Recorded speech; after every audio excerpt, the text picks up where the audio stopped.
you're just about finished. You had the media tour today, but tell me about how happy you are.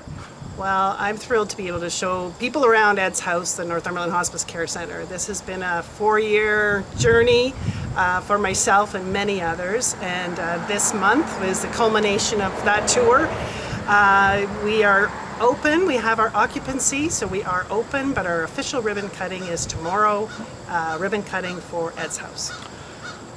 Tell me about the vision of it. Was it a year to make it, or just over a year? Just over a year, yes. And tell me about basically the vision, not elongated, sure. but I mean. So there have been many, hospice palliative care has been very active in Northumberland County over many years, 30 years. We've always wanted a place where people could choose to die a hospice residence. Many people die at home, die at hospital. A residence is kind of the ultimate to be able to provide those choices.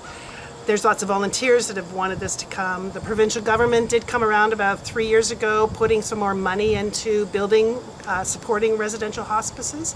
So we were able to apply for the funding and start this project with support from the province of Ontario, but also our donors who have been able to see this come around in a miraculously quick time to build this building. Tell me about the cost of it and how many rooms, things like that, if you can. Sure. So the building is close to 20,000 square feet. It's a hospice hub, so it has many aspects. We have 6 resident rooms. We can take 6 residents right now at end of life. We have 4 additional rooms that are unfinished at this time. We also have room for the family members to relax, be comfortable. And then on our lower level is our education and training support center, where we have our community staff that go out into the community to help people that are diagnosed with a life-limiting illness. And in our lower level, we also have an education training and support room where we can do training for volunteers, for staff, for community members, meeting room. So that's the size of the building. Cost? The contract was close to 6.4 million to build the building. And our campaign for the adding on some of the extras, our total campaign was 9.3 million, which we were very successful in raising just over $10 million. Talk about the community. It's amazing to see, and it's nice how you've honored the community, honored the donors with plaques at the rooms and hallways, things like that. But tell me how the community came together. It was quite amazing. The community came together quickly and very supportive. We have donors that supported the rooms, supported the building. We've had 2 major donors, Ed and Diane Lorenz, who the building is named after, Eds House, and Kim and Brian Reed, who through their foundation were able to support the building at a fairly significant amount.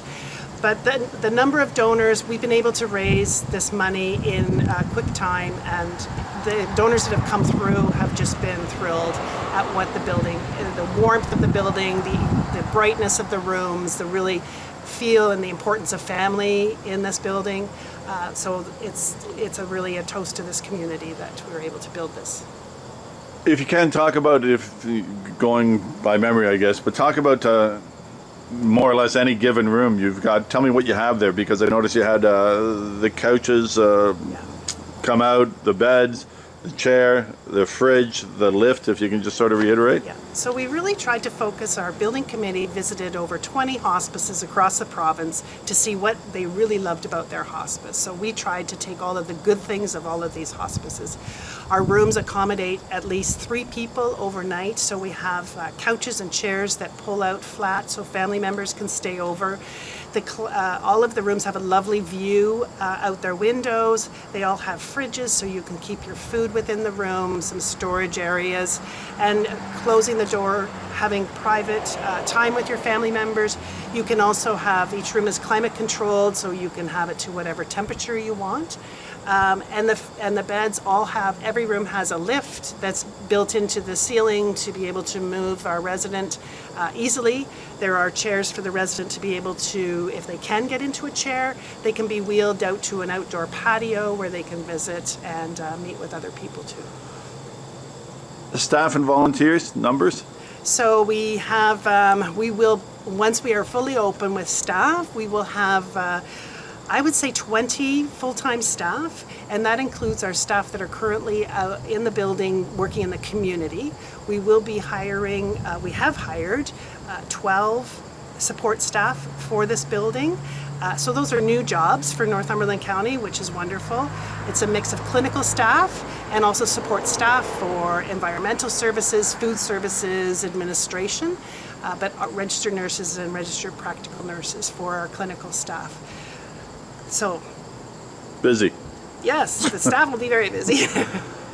Spiritual room. Yes. Talk a little bit about that, and specifically as we talked before about the stained glass and how it had its own journey. Yes, it did have its own journey. Our spiritual room, which is sponsored by our building chairperson, Stuart Richardson, and his wife, Nancy Oliver, he has done a lot of work on that spiritual room. The stained glass that we have in the spiritual room was donated by Linda Whaley, who is a former resident of the area living in Prince Edward Island. This was all great before COVID. All of a sudden we're trying to get our stained glass to be here for opening, and the East Coast is shut off. So Stuart made arrangements through many channels for Linda to bring the stained glass to Moncton, to a firm who gets a truck every week from this area. A truck arrived from Northumberland area, picked up the stained glass on their weekly delivery and brought that home. So what a journey that stained glass made, and we were thrilled to be able to hang it up. If you can, and again, the way that Linda was describing it to me, can you tell how all aspects of, and if I say this right, but all aspects of religion were taken into account, including smudging, things Yes, like that, if you can talk a little bit about?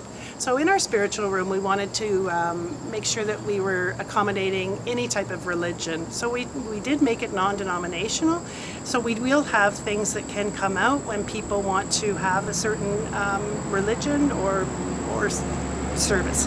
The room have a separate ventilation system, so we can do smudging in the room.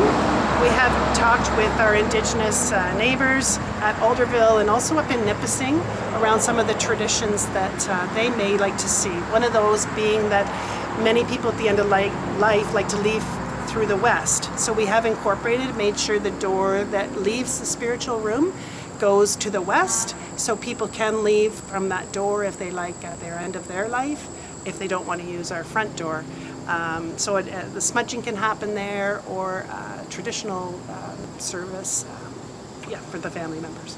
Second last question. The outside is really just as beautiful and well thought out of as the inside, again with stained glass, with a gazebo, if you can. Yeah, so we had some wonderful donors that are very insistent on our gardens and our surroundings, and really helped to accommodate some of the features that are outside. We have a lovely screened-in gazebo that people can sit in, some stained glass, and the trees and flowers are taken into consideration of trying to attract birds and wildlife. There's a regular troop of wild turkeys that go out in the backyard there that I saw this morning, so that's always nice to look at. So we're really hoping that our residents and family members will take advantage of the exterior also.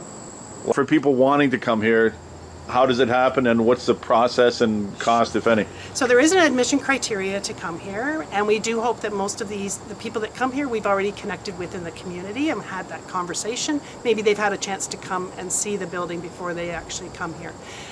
Most of the people here, the average length of stay is about 2 weeks, so it would be 2 weeks.